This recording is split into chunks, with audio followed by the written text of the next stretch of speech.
serie Oración. Y el día de hoy vamos a hablar de un hombre que habla en el Antiguo Testamento, que yo creo que todos los conocen, que es Daniel, ¿no? Entonces, una de las oraciones más impresionantes que tú y yo podemos leer en la Biblia es en Daniel 9. ¿Sí? Es una oración donde Daniel pide a Dios por su pueblo.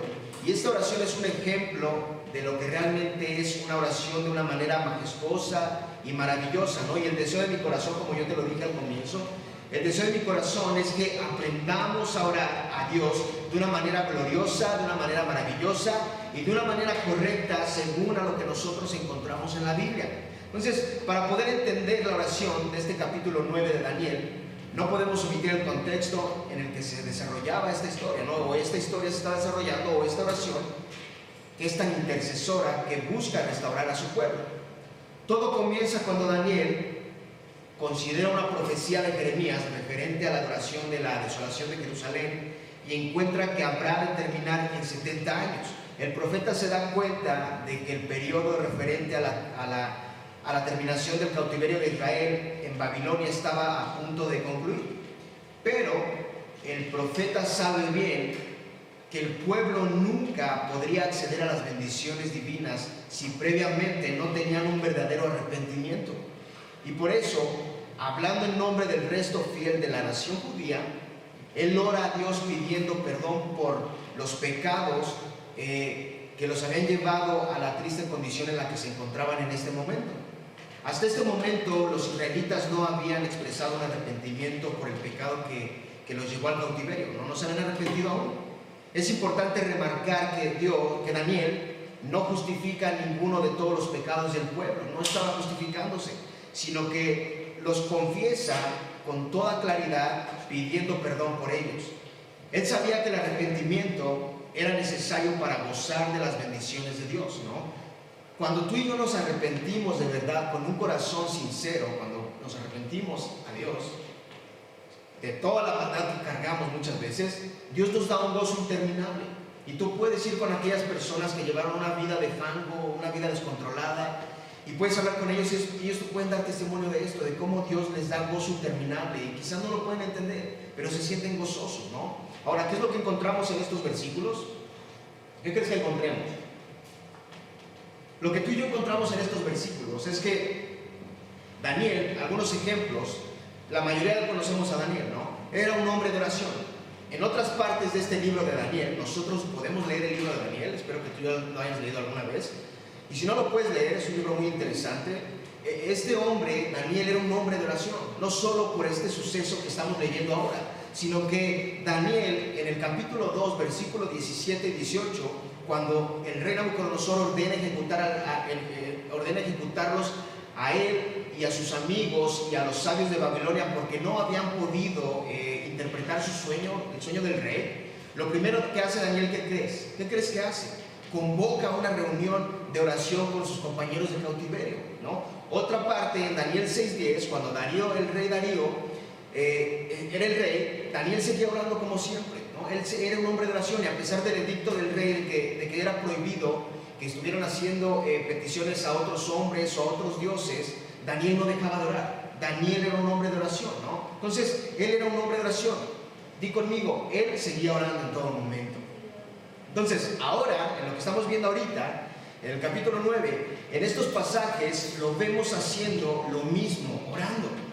Cuando había una crisis espiritual en el pueblo de Dios, él no dejó como último recurso la oración.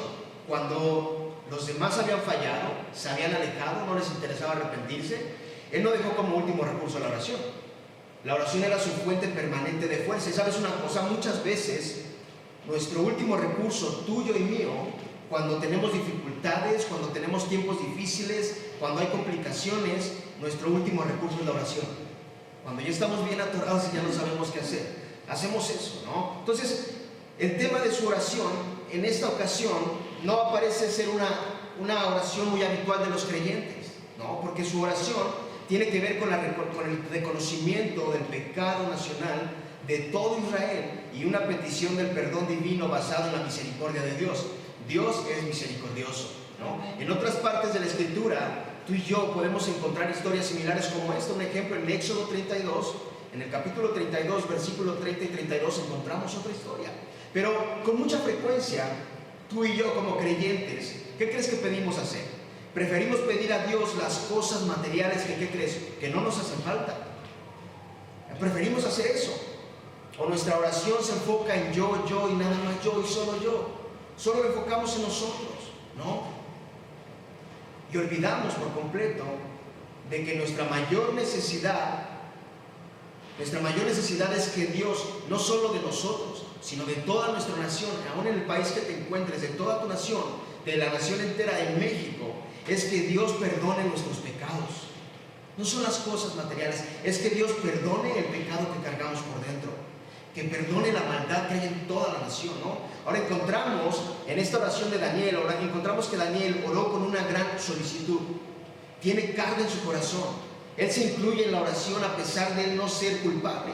Él era una víctima de los pecados de otros, ¿no? Pero eso no le importaba, porque su única preocupación de Daniel era la triste condición espiritual y social en la que se encontraba la nación judía de la que él mismo formaba parte. Sin lugar a duda, el avivamiento espiritual que estaban a punto de experimentar en los próximos años, y que lo puedes ver resumido en el libro de Esdras y Nehemías, tuvieron mucho que ver con las oraciones de Daniel. Dice Charles Spurgeon que cuando Dios va a comenzar algo grande, Dios primero pone a su pueblo a orar. No podemos comenzar nada si no oramos, si no tomamos tiempo de oración. Entonces tenemos que ser personas de oración en todo momento. Tenemos que orar sin cesar, dice la palabra de Dios. No, orar sin cesar. Entonces hasta este punto tú y yo podemos ver de manera general la condición del pueblo de Israel y entender la oración que a continuación se relata en Daniel 9. Yo quiero que tengas tu Biblia ahí porque vamos a leer aproximadamente 20 versículos y espero que tengas tu Biblia ahí. Entonces empieza así, vamos a orar. Padre, te damos la gloria y seguimos adorándote y dándote exaltación a ti. Amado Dios, ponemos este tiempo en tus manos, te pedimos que tú hables a nuestro corazón. Sabemos que tu palabra nunca vuelve vacía, Dios. Te pedimos que tú obres a través de la palabra, Dios. Te pido que tú uses mi vida, Dios, para llevar tu palabra de la manera correcta, Dios, que seas tú obrando en cada corazón. Yo te pido, Dios Padre bendito, que tú toques a cada persona lo que tú tengas que hablarles el día de hoy, Dios, y que tú hables a nuestro corazón. Te lo pedimos en el nombre de Cristo Jesús. Amén. Alguien diga amén por ahí. Entonces, si ya estás ahí en Daniel 9, dice, el versículo 1 y 2 dice: en el año primero de Darío, hijo de Asuero, descendiente de los Medos, que fue constituido rey sobre el reino de los caldeos, en el año primero de su reinado, yo, Daniel, pude entender en los libros el número de los años en que por palabra del Señor que fue revelada al profeta Jeremías, debía cumplirse la desolación de Jerusalén 70 años. Entonces, en estos versículos vemos cómo Daniel narra los sucesos históricos, ¿sí? En este momento en el que en el año primero de Darío, dice aquí, en el año primero de Darío, se corresponde como en el año 538 a.C. y que para ese momento ya casi habían pasado los 70 años. Daniel ya llevaba mucho tiempo en cautiverio y él sigue siendo un hombre de oración, ¿no? Entonces ya casi se llegaban estos 70 años que Jeremías había profetizado que duraría, ¿no?, la desolación de Jerusalén. Y como se aproximaba el fin de este periodo, Daniel oraba que Dios obrara a favor de Israel. No se cansaba de orar, ¿no? Entonces, en el versículo, siguiendo el 3 y 4, dice: volví mi rostro a Dios, el Señor, para buscarlo en oración y súplicas, en ayuno, cilicio y ceniza. Oré al Señor mi Dios e hice confesión y dije: ay Señor, el Dios grande y temible, que guarda el pacto y la misericordia para los que lo aman, guardan sus mandamientos. Entonces, lo que tú y yo podemos encontrar aquí es que la oración de Daniel fue persistente. Ahí donde estás, di conmigo, fue persistente la oración de Daniel. ¿Sabes una cosa? Daniel, él nunca perdió la esperanza de que Dios intervendría en su pueblo para restaurarlo. Nunca perdió la esperanza. Y yo te voy a decir algo a ti que me estás viendo. Nunca, absolutamente nunca pierdas la esperanza en Dios, en que puede restaurar una persona, en que puede restaurar un matrimonio, tu corazón, una nación, un familiar. Dios tiene el poder para hacerlo. Dios tiene el poder para restaurar cualquier persona. Entonces, Daniel intensificó su oración, creyendo en la promesa de Dios. Muchas veces nosotros nos cansamos de orar. Oramos por alguien, vemos que no hay resultados y nos cansamos de orar. Pero muchas veces no sabemos si esa oración dará resultado a la vuelta de la esquina. Tú tienes que orar con pasión. Intensifica tus oraciones. Nunca dejes de orar. Tienes que intensificar esas oraciones que levantas al cielo. Ahora, notemos algo. Las promesas de Dios que Daniel encontró en su palabra fueron las que estimularon su vida de oración, ¿no? Este hombre, Daniel, aparte de que leía la palabra, también oraba, ¿no? Tú no te conformes solo con leer o solo con orar. Muchas veces nos conformamos con decir, ya leí 3 versículos y ya es suficiente. Gracias, Dios. O leemos, Dios, ayúdame, y póngame bien tus manos, y pensamos que es suficiente. No tienes que conformarte con eso.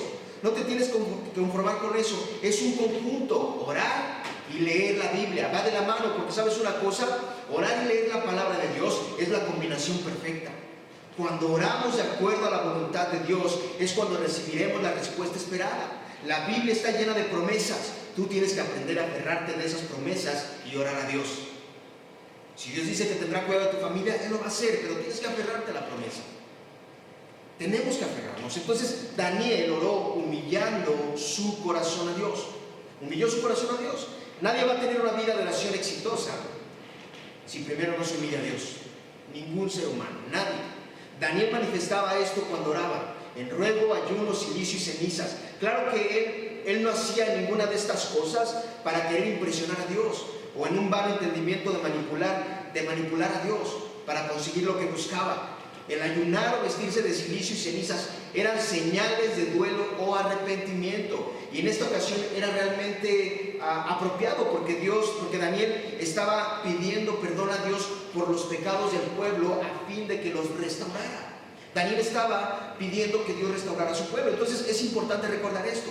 Cuando el pueblo de Israel se celebraba en el día de la expiación, ¿no? La expiación era la única ocasión en el año que el sumo sacerdote entraba al lugar santísimo.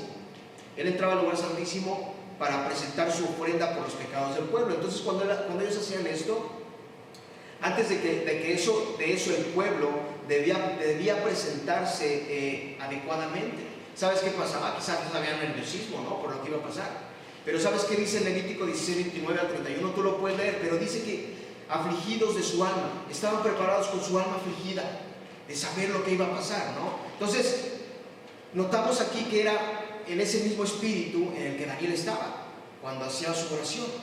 En cuanto al cilicio, el cilicio se trataba de una tela dura y áspera que se usaba en momentos de duelo y luto. Y la ceniza indicaba aquello que había sido consumido por el fuego y que por lo tanto era inútil y sin valor alguno. Entonces, en este caso, servía para simbolizar una actitud de impotencia absoluta delante de Dios. Se sentía impotente delante de Dios, Daniel. Sentía que sus palabras no iban a ser suficientes, se sentía impotente. Entonces es importante que enfaticemos que Daniel hacía todo esto para exteriorizar el profundo dolor y humildad que sentía en su interior cuando oraba a Dios. Y yo te voy a decir algo. Te digo esto por una cosa, porque en muchas ocasiones o muchas veces ayunamos o nos humillamos a Dios de algún modo y creemos que cuando hacemos esto estamos haciendo algún mérito para que Dios nos otorgue lo que estamos pidiendo, pero esa es una equivocación. Muchas veces lo hacemos tratando de sacar un beneficio de Dios, ¿no? Las oraciones salieron de un corazón humillado que buscaba con desesperación la bendición de Dios para su pueblo. Así deben de ser las oraciones, con tu corazón humillado delante de Dios. Y en esta lucha espiritual, él dedicaba todo su esfuerzo para orar, y quizás sí de repente dejaba de comer porque estaba metido en que Dios hiciera algo en su pueblo, ¿no? Él oró confiando en el carácter de Dios y su pacto. ¿Oró en qué? En el carácter de Dios, confiando en el carácter de Dios y su pacto. Entonces, Daniel no comienza su oración presentando su lista de peticiones. Muchas veces tú y yo entramos a orar y ni siquiera le damos los buenos días a Dios, ¿no? Entramos ya con la preocupación y ¿sabes qué? Dios, te pido por esto, por esto, por esto. No, él no hizo eso. Daniel no llegó y presentó su lista de peticiones. Lo que hizo o lo que él hace es primeramente exaltar a Dios. Dice otra vez el 4: ahora, Señor, Dios grande, digno de ser temido, que guardas el pacto y la misericordia con los que te aman y guardan tus mandamientos. Entonces, esto revela que su principal interés no estaba en sus propias necesidades, no, sino en la glorificación de Dios. Él reconocía que la grandeza de Dios produce en él un sentido de reverencia. Sabes que tú y yo no podemos acercarnos a Dios de cualquier manera. Tenemos que entender, sí, como hijos de Dios, tenemos que entender que debe de haber un respeto a Dios y exaltarlo, reconociendo lo grande que es para nuestras vidas. Así como el respeto que muestras a tus padres, tienes que mostrar un respeto por Dios, ¿sí? Después expresa la fidelidad de Dios que él observa en el hecho de que guarda el pacto.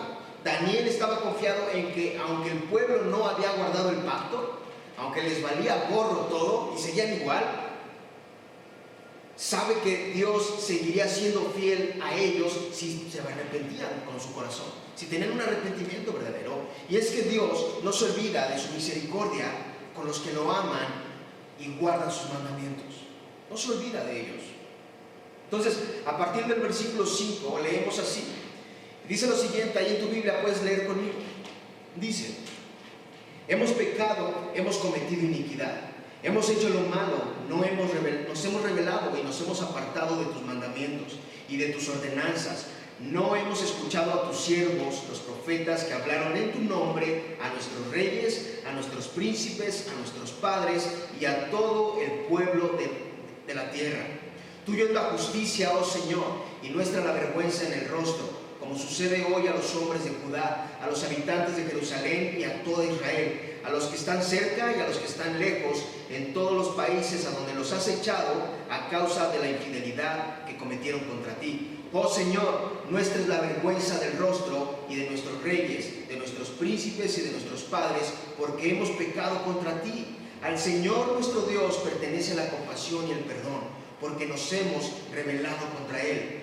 Y no hemos obedecido la voz del Señor nuestro Dios para andar en sus enseñanzas, que Él puso delante de nosotros por medio de sus siervos los profetas. Ciertamente todo Israel ha transgredido tu ley y se ha apartado, sin querer obedecer tu voz.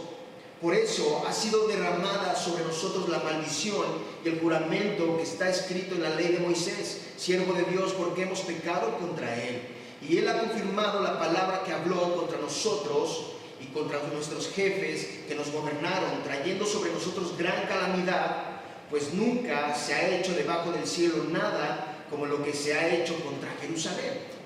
Como está escrito en la ley de Moisés, toda esta calamidad ha venido sobre nosotros, pero no hemos buscado el favor del Señor nuestro Dios, apartándonos de nuestra iniquidad y prestando atención a tu verdad. Por tanto, el Señor ha estado guardando esta calamidad y la ha traído sobre nosotros, porque el Señor nuestro Dios es justo en todas las obras que ha hecho, pero nosotros no hemos obedecido su voz. Daniel, ¿qué es lo que hace? Ora, sigue orando, pidiendo perdón por los pecados del pueblo, ¿no? Es lo que vemos en estos versículos. Pide perdón por los pecados del pueblo. Con mucha frecuencia, frecuentemente, ¿sabes qué pasa con el ser humano? Nosotros los seres humanos tratamos de justificar nuestros pecados culpando a otros. No, es que si yo me porto mal es por culpa de él. Es que si yo hago esto es culpa de ellos, es culpa de él, y culpamos a todo el mundo. Tratamos de justificar nuestros pecados culpando a otras personas. Y ¿sabes una cosa? Daniel hacía lo contrario. Él hacía lo contrario. Él no tenía nada que ver con los pecados que llevaron a Israel a ser castigado por Dios, con el cautiverio en Babilonia. Aún así, Daniel se incluye a sí mismo entre los culpables y pide perdón. Sí, cuando él hace esta confesión, está reconociendo que Dios había sido justo al castigar a su pueblo al cautiverio. Esto era lo que Moisés había anunciado que Dios haría si el pueblo era desobediente al pacto que había establecido. Tú lo puedes leer en tu casa en Deuteronomio 28, del versículo 45 al 57 y 64. Tú lo puedes leer en casa. Entonces, Daniel sabía también que la única forma en la que Dios levantaría su disciplina sobre ellos a fin de que volvieran a disfrutar de sus bendiciones, la única manera sería por medio del arrepentimiento. Tendrían que tener un arrepentimiento verdadero, genuino, ¿no? Tenía que ser sincero. Ahora, si Israel confesaba su pecado a Dios, iba a traer nuevamente la bendición a ellos, ¿no? Pero ¿sabes una cosa? No había un arrepentimiento verdadero. No había un arrepentimiento genuino por parte del pueblo, a pesar de que ya casi pasaban, se cumplían los 70 años. No se habían arrepentido aún. Y esa situación sí era muy peligrosa, porque si regresaban a la tierra prometida sin haberse arrepentido de corazón, sería cuestión de tiempo que nuevamente fueran juzgados, y en esa ocasión el castigo pues sería más severo, ¿no? Entonces Daniel estaba siendo específico con su oración. Él llamaba cada cosa por su nombre, no camuflajeaba las cosas como son, ¿no? ¿Qué dice aquí? Cometimos iniquidad, hicimos lo malo, fuimos rebeldes, nos apartamos de Dios, omitimos lo que nos ordenó Dios, cometimos infidelidad contra Dios, cometimos pecado contra Dios y seguíamos pecando y no obedecemos la voz de Dios. Él lo que dijo era lo que estaba pasando, no camuflajeó las cosas. A veces, lamentablemente, nosotros decimos, es que fue una mentirita piadosa. No, fue una mentirita piadosa nada más lo que yo dije. O decimos, no, es porque mis problemas generacionales, no, es que desde mi papá y desde mi abuelito y yo cuando estaba chico, y culpamos a otros y decimos, es que por culpa de ellos yo estoy así, y nos afligimos y queremos escudarnos en eso. O es que la sociedad está muy mal y yo me dejo llevar por la sociedad, y es que por culpa de la sociedad, o que es que ellos tienen la culpa, mis amigos son culpables de lo que yo hago y todo el mundo es culpable. No, el pecado es el pecado y nos destruye, y nadie es culpable cuando somos creyentes y conocemos de Dios. Tú y yo somos responsables de nuestras propias decisiones, de lo que hacemos. Nadie te obliga a hacerlo, nadie me obliga a hacerlo. Somos responsables de lo que hacemos. Entonces, una y otra vez Daniel admite la culpa del pueblo sin excusas. No tiene que haber excusas. Y él reconoce que ellos no habían pecado por ignorantes o que tenían ignorancia. No, ellos se rebelaron contra Dios. Había rebeldía contra Dios con los mandamientos que conocían muy bien, y no eran ignorantes a ellos. No había una ignorancia. Tú y yo a veces podemos aparentar ser ignorantes, ¿no? Y no saber que lo que estamos haciendo está muy fuera de lo que creemos. Pero a Dios no lo podemos engañar. Cuando nos hacemos llamar creyentes, o cuando nos hacemos llamar hijos de Dios, tú y yo a Dios no lo podemos engañar. Y mira, ¿sabes qué pasa a veces? A veces cometemos injusticia porque no somos unas peras en dulce. A veces cometemos injusticia, hacemos lo malo, nos rebelamos, nos apartamos de Dios, omitimos lo que Dios nos ordena, cometemos infidelidad contra Dios. ¿Por qué? Porque ya no creemos en el Dios grande, ya no creemos en Él. Creemos que quizás un brujo pueda hacer lo que Dios no puede hacer. Eso es una tontería. Cuando estamos en esa actitud, sí, cometemos pecado tras pecado, hacemos cosas, somos desobedientes, no escuchamos su voz cuando nos dice dale por aquí y le damos por otro lado. Pero ¿sabes una buena noticia el día de hoy? Si confiesas tu maldad y tus pecados a Dios, Él trae bendición a tu vida cuando hay un arrepentimiento verdadero, desde lo más profundo de tu corazón. Ahí tiene que estar el arrepentimiento, desde lo más profundo de nosotros. Entonces no hay excusas. Tú y yo, que nos hacemos llamar creyentes, debemos de entender quién es el Rey de nuestro corazón. Y continuando en el versículo 15 al 19 dice: y ahora, Señor Dios nuestro, que sacaste a tu pueblo de la tierra de Egipto con mano poderosa y te has hecho un nombre, como hoy se ve, hemos pecado. Hemos sido malos, oh Señor, conforme a todos tus actos de justicia. Apártese ahora tu ira y tu furor de esta ciudad, Jerusalén, tu santo monte, porque a causa de nuestros pecados y de las iniquidades de nuestros padres, Jerusalén y tu pueblo son el oprobio de todos los que nos rodean. Y ahora, Dios nuestro, escucha la oración de tu siervo y sus súplicas, y haz resplandecer tu rostro sobre tu santuario desolado, porque por amor de ti mismo, oh Señor, inclina tu oído, Dios mío, y escucha, abre tus ojos y mira nuestra desolación y la ciudad sobre la cual invoca tu nombre, pues no es por nuestro propio mérito que presentamos nuestras súplicas delante de ti, sino por tu gran compasión. Oh Señor, escucha, Señor, perdona, Señor, atiende y actúa. No tardes por amor de ti mismo, Dios mío, porque tu nombre se invoca sobre tu ciudad y sobre tu pueblo. Entonces, en estos versículos vemos cómo Daniel hace una petición específica. Está pidiendo algo específico. Lo que él pide rogando es que Dios aparte su ira contra Jerusalén y que quite la disciplina en contra de ellos y que sean restaurados, ¿no? Pero antes de hacer esta petición, ¿qué crees que hace? ¿Qué hizo? Daniel había leído lo que Jeremías escribió, ¿no? Esa profecía. Leía la Biblia. ¿Qué hizo? Agarró su Biblia y dijo: yo reclamo los 70 años que ya pasan, yo declaro que terminan los 70 años, yo arrebato, yo proclamo. ¿Hizo eso? No hizo eso. Comenzó reconociendo una vez más la grandeza de Dios y el pecado del pueblo, lo que muchas veces nos cuesta trabajo, porque queremos tratar a Dios como se nos antoja. Pero no, hay que entender la grandeza de Dios y entender que somos pecadores, que no hay nada bueno. Lo bueno viene de Dios. Entonces debemos entender que debe haber un respeto por Dios, ¿no? Entonces él comienza reconociendo una vez más la grandeza de Dios y el pecado del pueblo.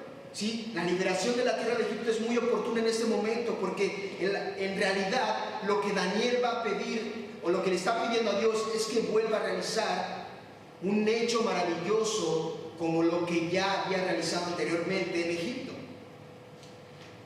De ese modo Daniel manifiesta su plena confianza en que Dios tiene el poder necesario para hacerlo. ¿Tú crees que Dios tenía el poder necesario para hacerlo? Sí tenía el poder, pero en este caso no se trataba del poder de Dios. Sabemos del poder de Dios, sabemos lo que había hecho en Egipto, sabíamos lo que había hecho con Moisés, ¿no? La cuestión era si Dios querría o no hacerlo después de la forma en la que la nación se había rebelado contra él. Daniel ya había reconocido el pecado del pueblo y había hecho confesión del pecado del pueblo, pero ¿por qué razón querría Dios restaurar su tierra? ¿Por qué razón? Daniel pidió a Dios que lo restaurara para que su nombre sea engrandecido, para que el nombre de Dios fuera engrandecido. Por esa razón, cuando Dios sacó a Israel de Egipto, eso sirvió para manifestar la grandeza de Dios, la gloria de Dios, de tal manera que Daniel recuerde ese momento. ¿Cómo le dice? Te hiciste renombre cual lo tienes el día de hoy. Entonces, cuando tú y yo leemos la Biblia, cuando leemos las Escrituras, cuando leemos la Biblia, podemos decir lo mismo. Renombre cual tienes el día de hoy, Dios.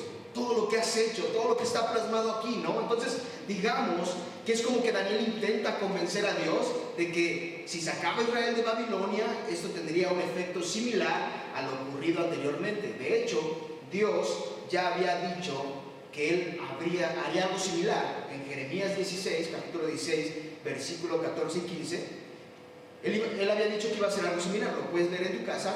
Y por supuesto, Daniel no estaba usando este argumento para manipular a Dios. No lo hacía para manipular a Dios, para que Dios hiciera lo que Daniel quería. No estaba haciéndolo por ese modo, sino porque estaba interesado de verdad en la gloria de Dios y sabía que finalmente esto era lo que movía a Dios a hacer algo que finalmente ellos no merecían. Tú y yo no merecemos la gracia de Dios, sin embargo nos la da. Ahora, pidió a Dios que lo restaurara para manifestar su justicia. No hay duda de que Daniel no confiaba en la justicia del pueblo, ¿no? Sino que confiaba en la justicia de Dios, confiaba en Dios. Por eso pide por restauración en tres aspectos.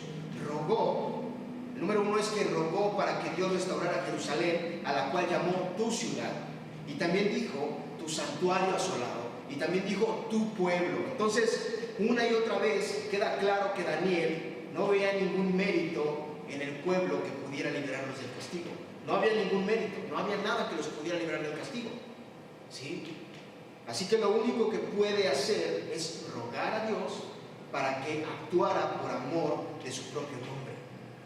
Rogar a Dios. ¿Sabes una cosa? Lo primero es que yo te voy a invitar a que tú leas este capítulo de Daniel 9, que lo leas en tu casa. ¿Y sabes por qué razón quise darte una explicación de esta oración?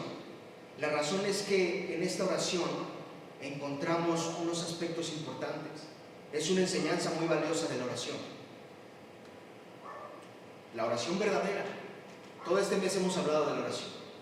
Y hablamos de la oración y de la oración. Pero la oración verdadera es una respuesta a la palabra de Dios. Tenemos que aprender a leer y a orar.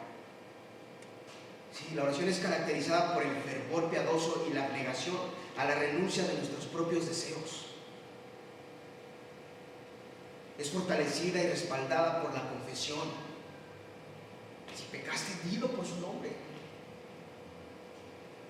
Dilo, no camufles las cosas. Dilo por su nombre. Dependemos por completo del carácter de Dios.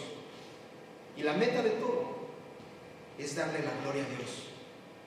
Entonces, debemos entender que cuando oramos, estamos dejando todo el orgullo que hay en nosotros y estamos conectándonos con un corazón humillado delante de Dios, entendiendo que lo primero es darle la gloria a Dios, darle la gloria, darle gracias por ser tan bueno, y después con humildad poner esas peticiones de lo que necesitamos, no solo tus peticiones, como lo decía aquí, las peticiones que hay en tu nación, en tu país, en el país donde tú vives, en la ciudad donde tú vives, ¿no? Las necesidades que hay, intercediendo por la necesidad que hay en cada corazón, en cada casa, en cada ser humano de tu ciudad, en los hogares o en los gobernantes.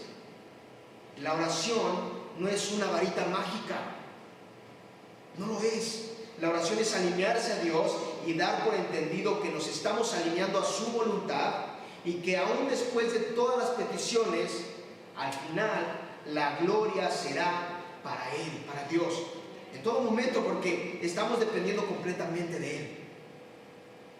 Ser cristiano no es ser cool, ser cristiano es depender de Dios en las buenas y en las malas. En lo complicado es agarrarte de Dios y decir, sí, yo sigo creyendo en Él, sigo creyendo en sus promesas, a pesar de que la vida me ha pateado fuerte, sigo confiando en Dios. Es eso. Y te voy a decir algo, escucha bien lo que te voy a decir. Nunca de los nunca dudes del poder de Dios a través de la oración. Nunca. Muchas promesas tiene Dios en la Biblia para nuestras vidas. Por eso es importante hacer lo que hacía este hombre: leer y orar. Leer y orar. Y créeme que entre más busques de Dios ahí en tu casa, entre más busques de Dios en lo secreto, como lo hemos hablado, entre más tengas oración a Dios, va a crecer tu tiempo de oración. Porque la realidad es que no nos interesa ni siquiera ir delante de Dios y orar. No. Tenemos que llevar toda nuestra carne y llevarla a la oración, a que busque de Dios, ¿no? Daniel era un hombre de oración, a pesar de que sabía que Dios restauraría a su pueblo, aun cuando el tiempo ya se iba a cumplir, él oraba profundamente, ¿no? Él había visto que la promesa, la profecía se iba a cumplir y faltaban pocos años. Y él no dijo, bueno, ya faltan 8 años, me quedo tranquilo, me quedo sentado, disfruto con ellos. Y soy igual que ellos, a fin de cuentas Dios nos va a sacar. A fin de cuentas, no importa. No, él no hizo eso. Él dijo, se va a cumplir el tiempo, yo tengo que orar. Porque si Dios nos saca de aquí, si ellos no se arrepienten, no va a servir de nada que tengamos libertad. Vamos a seguir iguales y no vamos a seguir adorando y buscando al Dios vivo y verdadero. Entonces, tienes que ser como Él, intensificar tus oraciones. Porque quizás te dijeron, sí, te vamos a dar el empleo, sí lo tienes. Aunque te lo vayan a dar, ve y ora a Dios y agradécele y dile, dame sabiduría para ser el mejor empleado, para hacer las cosas bien. ¿Sí? Aunque te vayas a graduar de tu escuela, ve y busca a Dios. Tenemos que entender que debemos ser personas de oración. Y algo que le decía a mi esposa, no tendría que hablar esto, pero lo voy a hablar. Tenemos que orar. En nuestro estado va a haber, hay campaña de gobernador y todo esto. Entonces tenemos que orar, pidiéndole a Dios que nos dé sabiduría por quién votar. Tenemos que pedir también por nuestra nación, porque nuestra nación necesita de Dios, ¿no? Entonces tú tienes que pedirle a Dios, ¿sabes qué, Dios? Dame sabiduría por quién tengo que votar. No te vayas con el que te dé la despensa, con el que te dé algo. Mejor pídele sabiduría a Dios para ver por quién tienes que votar. Ora por tu presidente. Muchas veces hacemos y criticamos al presidente y criticamos al gobernador porque quizás no nos gusta lo que están haciendo, pero es un error. Tenemos que orar por toda nuestra nación, por los presidentes, gobernadores, presidentes municipales. Tenemos que estar orando por cada uno de ellos y por todos los del gobierno, ¿no? Entonces debemos aprender a orar. Y sabes una cosa, no sé cómo estés el día de hoy, no sé si esta serie de oración te ha servido, no sé si la semana pasada te sirvió y hoy ya no sé si hoy estás cansado, distraído, agotado, ya no quieres saber nada, pero sabes una cosa, aún Dios puede restaurar tu vida y tu corazón. Él puede restaurar tu vida y tu corazón, porque sabes una cosa, el pecado nos aleja de Dios. Esa es la realidad. Cuando estamos en pecado o andamos haciendo cosas que no le agradan a Dios, nos apartamos de Dios. Pero tú y yo podemos ir humillados delante de Dios, reconociendo que no estamos actuando correctamente en lo que creemos que es Dios, y Dios tiene el poder para restaurar tu corazón y que pongas fin al pecado que estás llevando y que te está martirizando y que te está alejando de Él, y que regreses a Dios. Esa es la realidad. Ahí donde estás, inclina tu rostro, vamos a orar.